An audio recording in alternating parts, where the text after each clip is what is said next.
Let me show you the Taut Line Hitch, the most popular camping knot. Here is how to tie.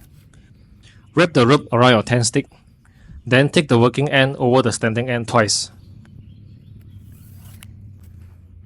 Here is one.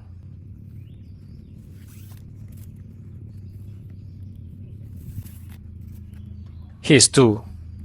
That is the two in. Now, go under the standing end, but this time on the outside. That is one out. Pull it snug.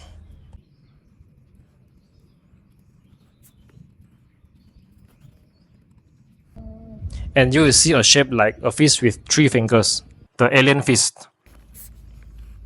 That's it. Now you can adjust your guideline tension easily.